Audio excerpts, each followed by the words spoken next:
예, 5G 이동통신을 사용하면은 그 5G 시스템에 사용되는 그 전자파, 예, 주파수, 통신 주파수, 이것이 과연 인간의 건강을 해치느냐 하는 그 문제에 대해서 한번 간단하게 다뤄보겠습니다.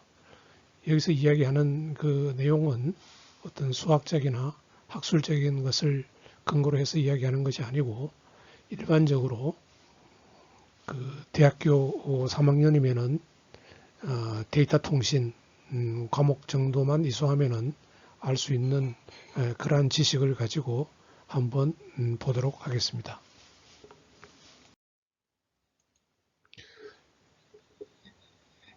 먼저 그 5G 시스템에 대해서 좀 이해를 할 필요가 있습니다.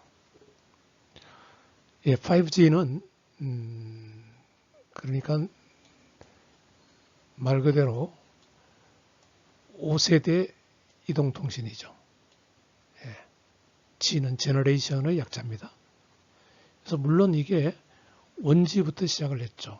1G가 2G가 되고요. 2세대 이동통신이 나왔고 그 다음에 3세대 이동통신이 나왔고 그 다음에 4세대 이동통신이 나왔습니다. 지금 문제가 되고 있는 게 5세대 이동통신의 주파수에 관한 이야기죠. 통신 주파수에 관한 이야기입니다. 예, 여기서 그림에서 보면은 이게 이제 2세대의 기지국입니다. 기지국. 예, 기지국. 그러니까 어떤 무선 가입자로부터 신호를 받는 거죠. 무선 신호를 받습니다. 이렇게 기지국이. 그래서 이 2G 시스템을 통해서 이것이 어디로 연결되느냐 하면은요. 지금 전화망, 텔레폰 네트워크이라고 하는데 전화망으로 연결됩니다. 이것을 공중전화망이라고 합니다. 전화망으로 연결됩니다. 이게 2G 시스템입니다. 물론 그 이전에 1G도 있었죠. 1G도 있었지만은 이것은 보통 이야기할 필요가 없습니다. 왜 그러냐면 이것은 아날로그 시스템입니다. 예, 아날로그. 2G부터 여기서부터 드디어 디지털로 바뀝니다. 예, 디지털로 바뀝니다. 디지털 시스템입니다. 근데 이제 3G가 되면은요, 마찬가지입니다. 3G도 기지국이 있고요. 같은 주파수를 사용하고 이동 가입자들로부터 전파 신호를 받아서 예, 이거는 신호를 받는데 두 가지로 나눕니다. 신호에는 음성 신호가 있고요. 전화하는 음성 신호. 그 다음에 데이터 신호가 있습니다.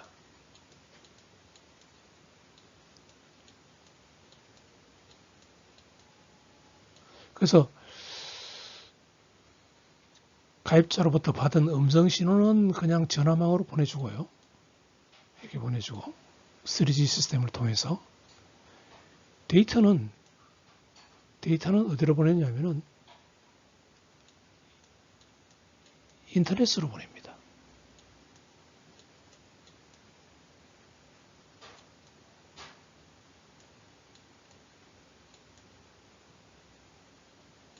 예, 인터넷으로 보냅니다. 그러니까 3G 시스템에 보면은 전화망과 인터넷망을 동시에 이용하게 되어 있는 거죠. 자, 근데 4G에 오면은요, 4G 오면은 드디어 이제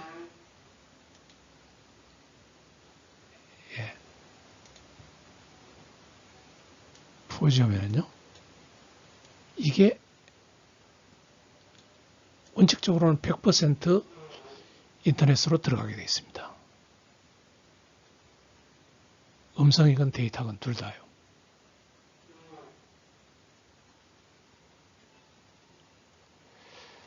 예, 그때까지 이 4G까지는 2G, 3G 거의 같은 영역의 주파수를 사용합니다. 그래서 이 기지국의 크기가 비슷하다고 보면 돼요. 근데 이제 5G에 오면은요, 5G에 오면은 이 기지국이 크기가 줄어듭니다. 줄어드는 이유는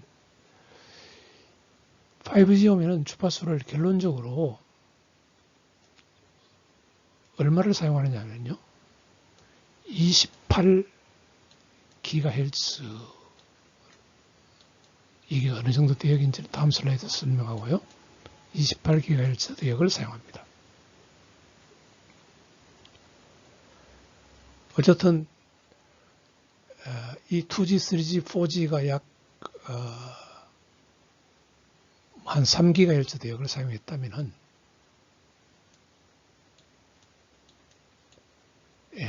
거의 한 10배 정도 되는 주파수를 5G에서 사용하는 거죠.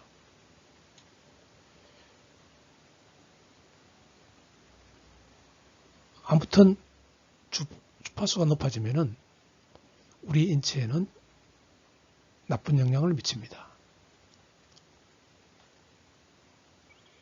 그 대표적인 게 엑스레이죠. 엑스레이. 엑스레이가 주파수가 상당히 높습니다. 자외선도 마찬가지고요. 예, 그 정도 가면은 인체에 영향을 미치기 시작합니다. 그렇지만은 28GHz 대역은요, 셀 사이즈를 이것보다 작게 하는 데는 많이 기여를 합니다. 셀 사이즈가 이런 정도로 작아지죠. 작아지는 데는 기여를 하는데,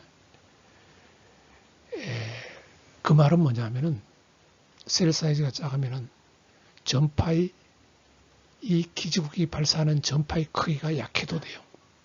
왜? 멀리 보낼 필요가 없기 때문에.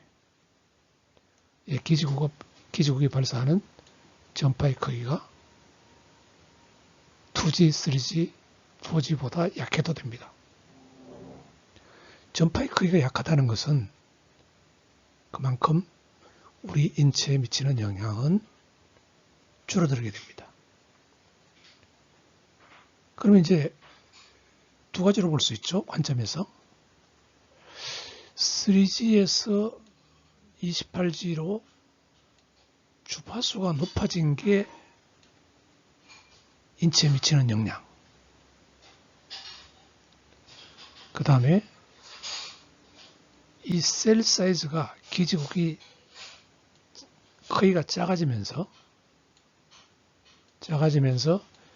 이 기지국이 발사하는 전파의 크기가 약해져서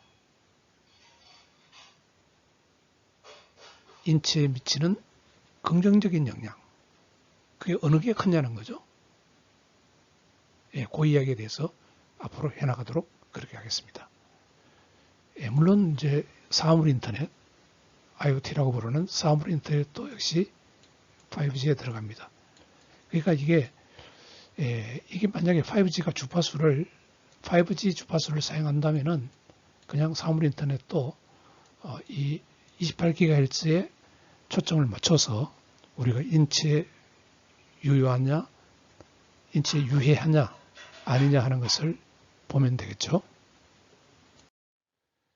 5G 주파수 봅시다.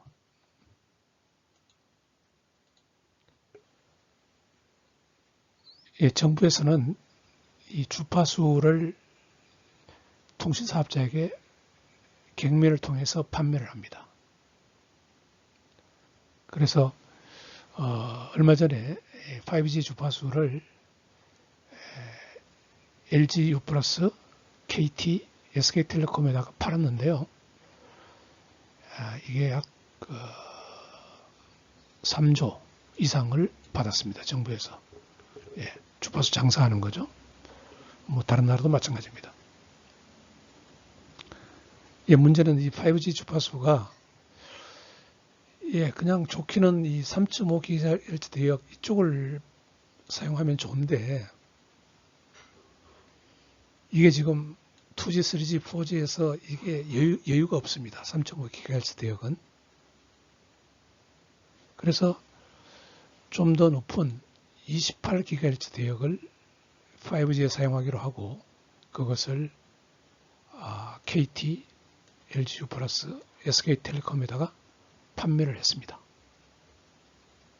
예.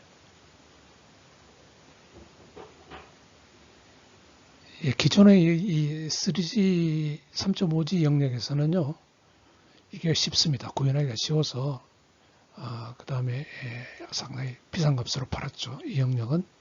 근데 이쪽은 아무래도 아직까지 개발해야 될 게 많고 하니까, 신규 영역이니까 28GHz 대역은 어쨌든, 예, 신규로, 이렇게 팔았고, 주파수를 팔았고, 그 3.5GHz 대역만큼은 돈을 받지 못했습니다. 정부에서요. 예. 어쨌든 문제는 이제 주파수가 높은 28GHz 대역이 인체에 얼마나 나쁜 영향을 미치느냐 하는 것에 대해서 보도록 하면 되겠습니다. 예. 보통 이동통신에서 사용하는 그 주파수 대역을 우리가 마이크로웨이브 대역이라고 합니다. 마이크로웨이브는 말 그대로 직진성이 있죠. 직진성. 예, 직진성이 있습니다. 예. 그래서 이 데이터를 많이 보낼 수가 있고 직진합니다. 그래서 이쪽으로 이렇게 마이크로웨이브 대역도요. 1GHz부터 한 40GHz까지 마이크로웨이브 대역인데 주파수가 높아질수록 직진성이 있습니다. 직진성이 있지만은 그 다음에 어떤 물체에 부딪히면은 반사가 되어버립니다. 그 다음에 물, 와터, 비, 레인 여기 흡수되는 성질이 있습니다. 예, 그것을 이용한 게 마이크로웨이브 오븐이죠. 흡수되는 성질을요. 그래서 인공위성을 이용하는 그 위성 TV 수신하는데 비 오는 날이나 눈이 많이 오는 날은 TV 시청이 안 되는 수가 있습니다. 위성 TV는요. 그게 왜 그러냐면은 이 마이크로웨이브 전파가 물에 흡수되어 버리기 때문에 그렇습니다. 그러니까 마이크로웨이브 오븐과 원리가 똑같습니다. 예, 물에 흡수된다는 거죠. 예. 그렇지만은 주파수가 높아질수록 대역폭은 더 커집니다. 안테나 사이즈 줄어들고요. 스루풋 데이터를 더 많이 보낼 수가 있게 됩니다. 자, 그래서 인공위성을 이용한 통신에서 이 마이크로웨이브 L밴드 그 다음에 C, Q, K까지 예, 이용이 됩니다. 여기서 이용이 됩니다. 그 영역이 이제 요 영역이죠. 통신에 이용되는 영역이요. 마이크로웨이브 통신에 이용되는 영역 요겁니다. 그러면은 5G에서 이용하는 영역이 요게죠. 28GHz 요 영역입니다. 자, 그런데 주파수가 높아지면은 인체에 해롭다 그랬죠. 그 대표적인 게 X선이라고 얘기했죠. 자외선도 마찬가지입니다.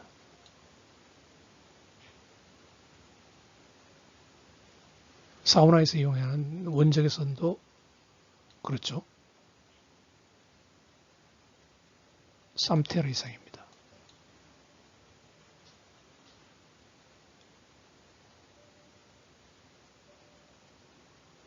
그래서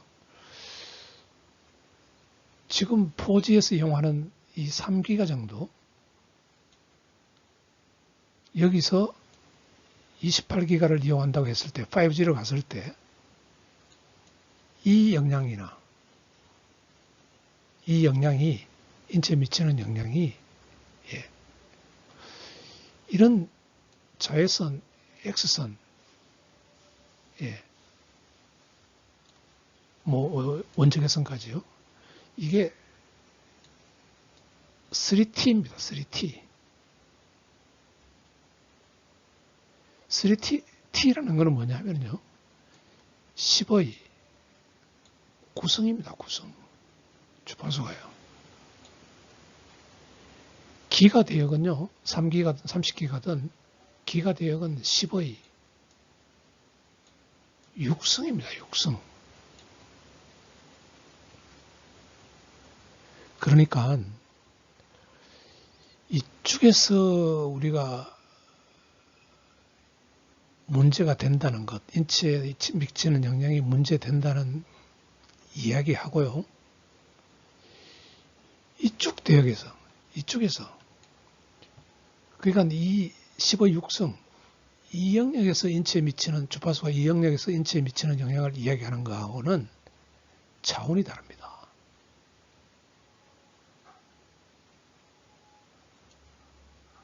최소한 10의 9승, 1000배의 차이입니다. 1000배. 예.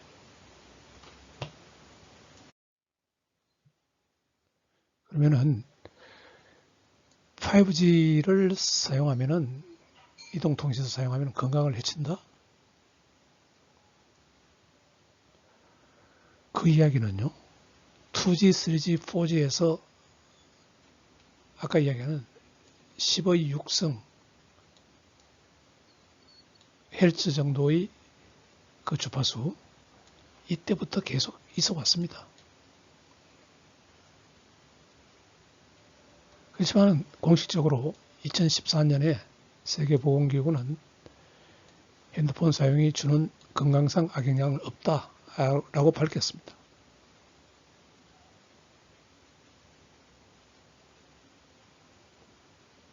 그러면서 이제 국제암연구소는요, 암 유발 가능성은 있는 거죠. 예.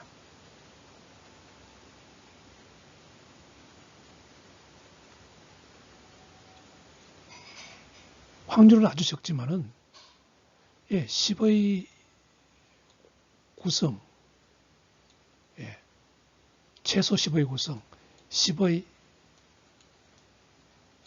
12승, 엑스레이 같은 경우요. 이쪽에서의 그 주파수가 인체 해로운 것하고 10의 6승 또는 10의 7승, 5G는 10의 7승이라고 볼 수 있는데요. 10의 7승. 이 주파수 대역에서 상대적으로 봤을 때 상대가 안 되는 거죠.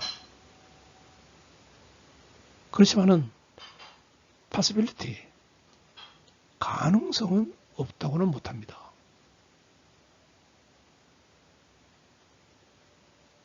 그래서 국제암연구소는 전자파에 대해서, 이동통신에서 사용하는 전자파에 대해서 인체에 암을 유발할 수 있을 만한 결정적인 증거는 없다라고 이야기하는 겁니다. 여러분 보잖아요. 최소한 이 주파수가 1000배의 차이 나요. 1000배. 지금 문제가 되는 쪽하고는요. 조심해야 되는 영역하고는 1000배의 차이 납니다. 1000배라는 것은요. 어마어마합니다. 예. 1000배요.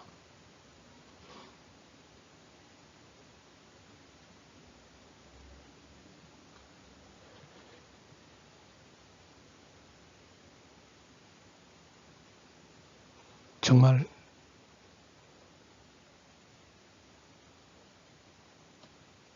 어마어마하죠.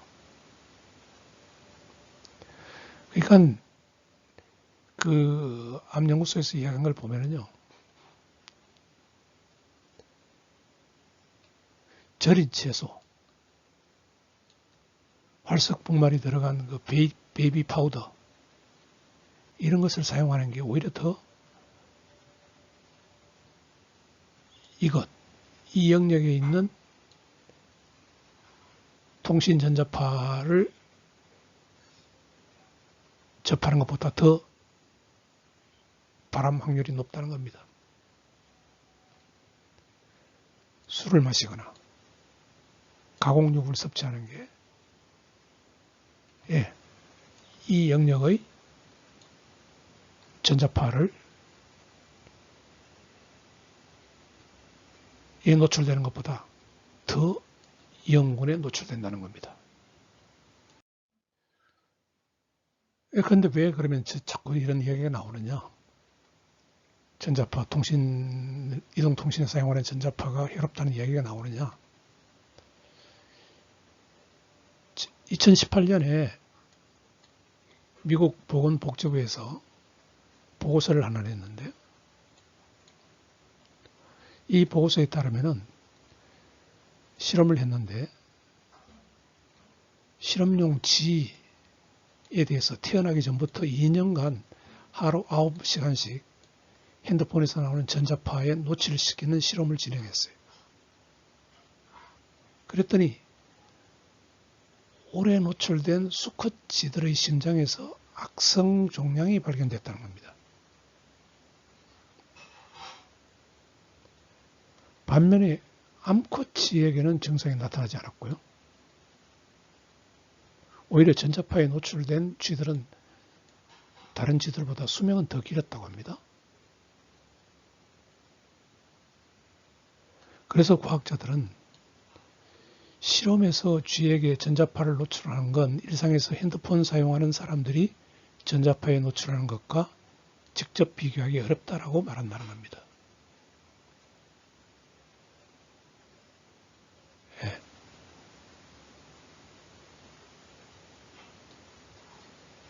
하루 9시간씩 핸드폰에서 바짝 떼가지고 계속 핸드폰 사용하는 그런 사람이 있을까요?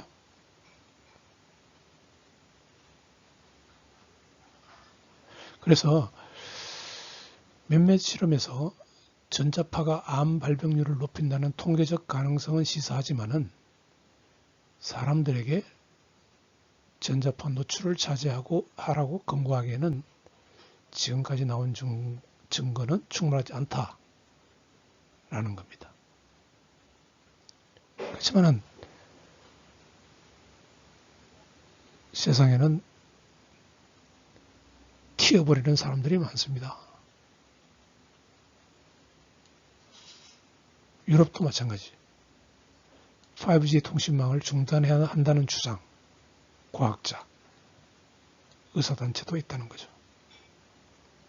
우리나라도 있습니다.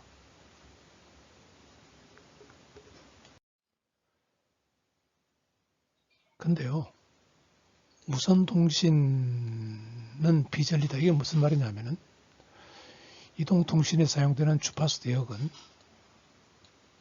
최대 28기가,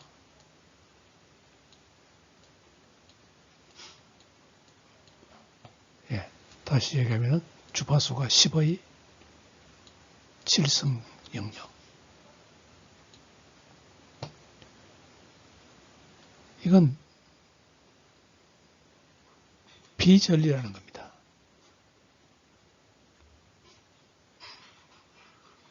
비전리는요, DNA를 분해하고 세포 손상을 일으킬 충분한 에너지가 없다는 뜻입니다.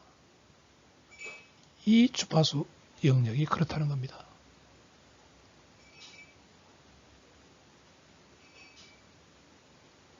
오히려 10의 10승에서 10의 12승 영역 안에 있는 일주기. 그게 뭐냐면은 태양에서 나오는 자외선입니다. 의료용 X선입니다. 감마선입니다. 그것들이 이 영역 안에 들어가는 것들이죠. 이 영역 안에.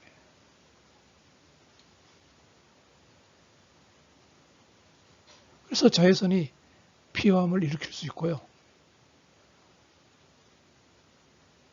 그래서 X선이나 감마선도 에너지를 최소한으로 노출량을 줄여야 됩니다.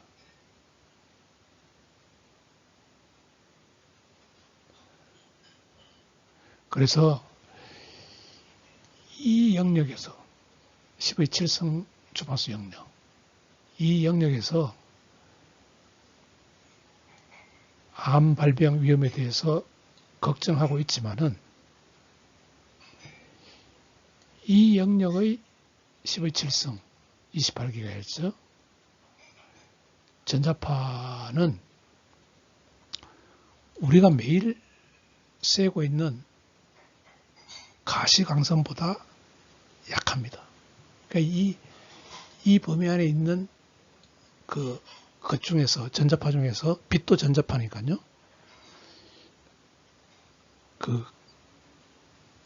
우리가 매일 햇빛을 안 받으면 못 살죠? 거기서 노출되는 것보다 영향이, 이동통신에서 노출되는 게 영향이 작다는 겁니다. 그렇게 놓고 보면은 핸드폰이나 무선통신이 건강에 문제를 일으킬 것이라는 증거는 없다라는 겁니다. 예, 이 그림을 다시 한번 사용하면서 이야기합시다. 자, 통신에서 사용하는 전자파는 이 영역입니다. 우리가 염려하는 영역이에요. 이동통신, 마이크로웨이브 통신이나 위성통신, 이동통신 포함해서요. 예, 2G, 3G에서는 이 여기를 사용했죠. 이 영역. 그러면서 이제 5G에서는 여기까지 오려고 합니다. 확장해서. 예.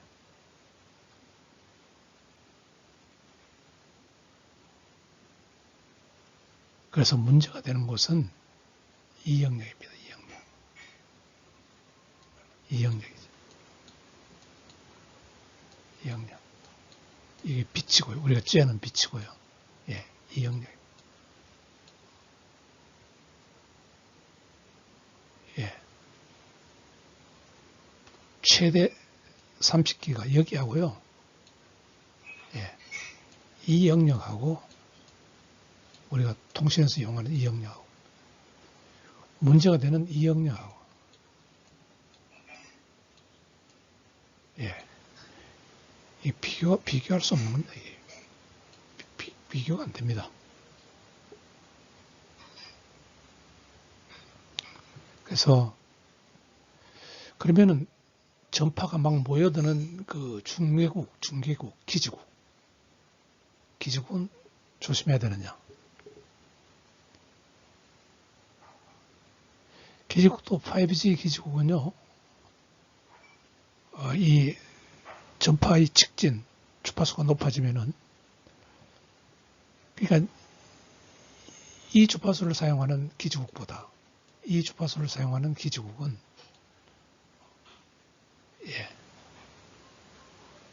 더 기지국 숫자를 늘려서 기지국을 촘촘하게 배치를 해야 됩니다. 왜 그러냐면은 전파가 멀리 가지 못하기 때문에.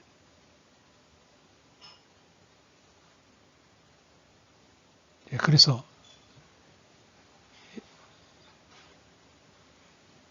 그건 건물에 막혀서 멀리 가지 못하기 때문에 기지국이 더 많이 필요합니다. 기지국이 더 많이 필요한 만큼 기지국에서 발사하는 전력은 작아도 되는 겁니다. 그래서 5G 기지국은 4G 기지국보다 더 적은 전력을 소비합니다. 다시 말하면 5G 기지국에서 방출되는 전자파는 4G보다 더 낮은 전력으로 발사를 하게 됩니다. 그러면 당연히 인체에 미치는 영향이 5G가 4G보다 약할 수밖에 없는 거죠.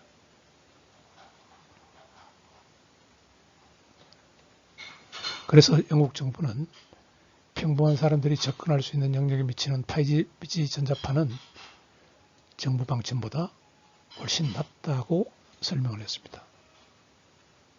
오히려 5G가 4G보다 더 안전할 수 있다는 이야기입니다. 네, 이것으로 5G에서 염려를 하고 또 선동하는 그러한 주장에 대해서 공개적으로 반박하는 내용의 이 영상을 조잡하지만 만들어 봤습니다. 참고로 본 내용에 대해서 반박할 내용이 있으면 언제든지 좋습니다. 연락해 주면 고맙겠습니다.